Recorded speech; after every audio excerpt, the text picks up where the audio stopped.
Hi, happy Friday. Thank you so much for tuning in for this week's video in our weekly video series where we've been discussing matters of personal and family finance. If you are new to this channel, welcome. Thank you for stopping by.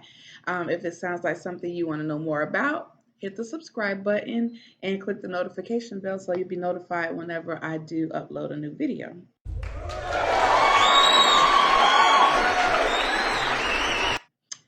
All right.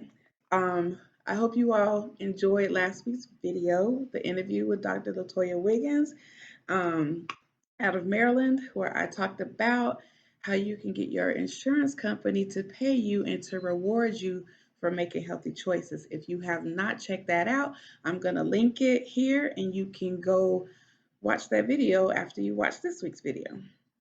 Now, this week, to stay on the topic of insurance, health insurance, I did receive some information from one of the carriers that I represent.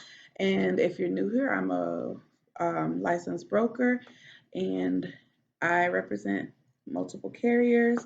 And I'm just going to share some information that was sent to me by one of the carriers, okay?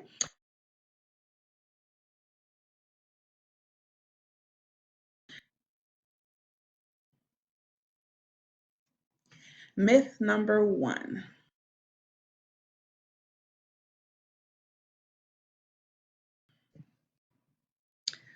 Oh my gosh, I'm feeling sick. I must have the coronavirus. Now, if you sit and watch the news 24/7 and listen to every video you see posted on the internet and all the stuff that's been passed around, then you could literally stump your toe and think you have the virus, which has nothing to do with it. But just remember that we are actually in allergy season. So, some of the symptoms may be a little bit difficult to tell the difference between, allergies and the virus. But it's very important to know that with the virus, it does cause a fever. Allergies do not. Um, the virus is extremely contagious. Allergies are not. And the most common symptoms with the virus are fever, tiredness, a dry cough, which can start within 2 to 14 days of being exposed to the virus. But again, there have been findings of people who didn't have any symptoms until one morning they just couldn't wake up, they couldn't breathe. They woke up and couldn't breathe and was rushed to the hospital to find that it was all in their lungs and everything. So, yeah. But the most common symptoms that the CDC, the Centers for Disease Control, has on record are fever, tiredness, and dry cough. But there are some other symptoms: aches and pains, nasal congestion, runny nose, sore throat, diarrhea, or again, no symptoms at all. But if you think that you have the virus and or you've been around somebody who you found out is sick, then you definitely want to get tested. All right, myth number two: the virus is airborne and you can catch it that way.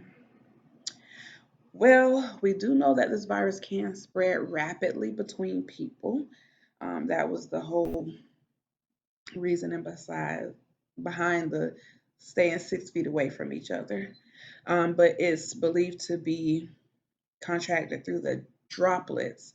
So, that being said, you should still be cautious and still recommend um, staying 6 feet away from each other while outside your home. If you're out on a walk or a run and you're getting ready to cross paths with someone, they recommend that you cross the street um, to avoid breaking that 6 feet away from each other rule. But regardless of the deal, you should definitely stay home as much as you can. Do not touch your face, and you can go out for exercise and to run essential errands, but always, again, stay 6 feet away from others Wear a face mask, wash your hands as frequently as possible with soap and water. Hand sanitizer is great for when you don't have soap and water, but when you have soap and water, that's number one. Um, and don't touch your face. All right, myth number three: when I go outside, any face covering will do. Well, we know that the N95 masks are what the medical professionals use, and we should definitely leave those for the medical professionals because they have been running short. I have family members who are nurses, and it has been a shortage. Some people have been giving masks that they have to wear for a full week.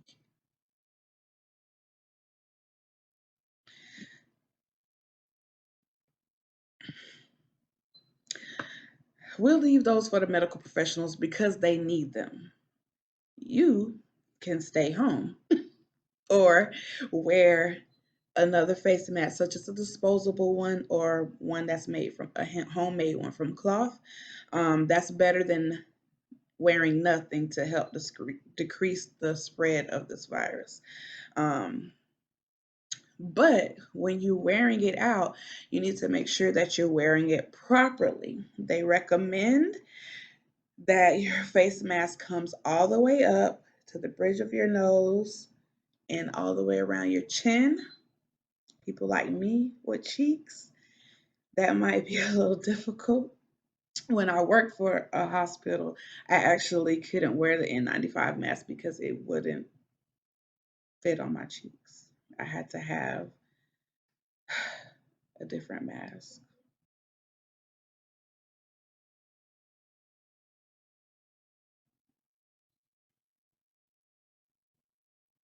But anyway, make sure your mask fits snugly on your face without any gaps.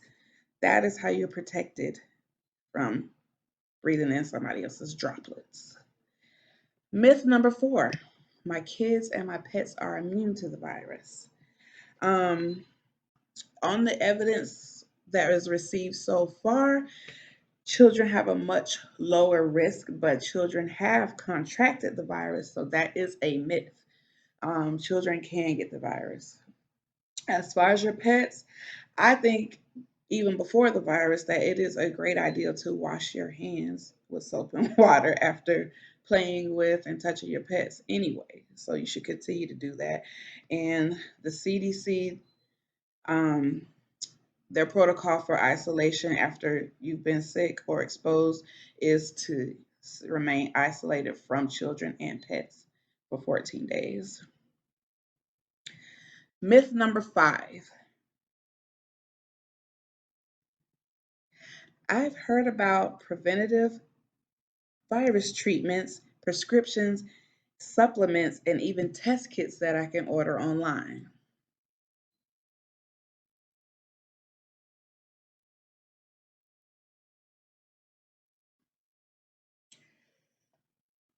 There are no prescriptions or supplements,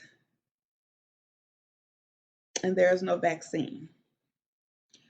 All treatment that has been going on so far has been experimental. They're trying things, having some results in some people, having some results during this in other people, and those same treatments, some other person unfortunately passed away. Everything is experimental. There are no vaccines for it. There are no um, prescriptions or supplements for it. Also, the FDA, the Food and Drug Administration, warns against buying unauthorized test kits that have been that are being sold online because they can give false results. They might not be true medical grade. I mean, with the internet, anybody can upload anything, and it's unfortunate. But yeah, there are no home remedies, um, essential oils, garlic, or anything else that you may have read about. Those are all false rumors. Sipping water every 15 minutes, using handheld blow dryers. Um, If you can't hold your breath for 10 seconds, you might have it. All of those are myths. And it's false information. So you should please ignore them. And I know because I have received some of this same information, um, but I know better. But somebody else may not know better. So the purpose of this video. Myth number 6: mosquito bites spread the virus. Now, right now, it is spring, remember? And since we are sheltered at home, hey, some people might want to fire up the grill. You know, you're spending time with your family anyway. Like my cousins, they have a beautiful fire pit in their backyard. You may want to do that. I suggest, and so does this company, they suggest that you wear mosquito repellent um, to avoid catching other kind of infections. However, mosquitoes cannot spread this virus. This virus is not a bloodborne virus. So mosquitoes cannot transmit it, but they do transmit other things. So wear your bug spray. And myth number 7: I had the coronavirus, so I'm immune. I can't get it anymore.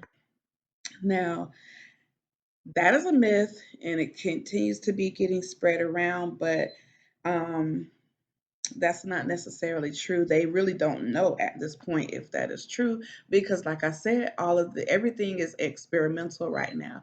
They really don't know. Um, so you should still follow the precautions that are put out by the CDC as far as preventing the spread of the virus, even if you have had it before. Okay. But it's just really important to just know what is factual, where you're getting your information from. A lot of stuff has been spread on the internet that is just false. It's untrue. It doesn't even make sense if you actually think about it. But if you're sitting there consuming all this information, it can be confusing and hard to decipher what is actually true and what is a myth. You know, they still don't have all the answers yet. Like I said, this is all experimental.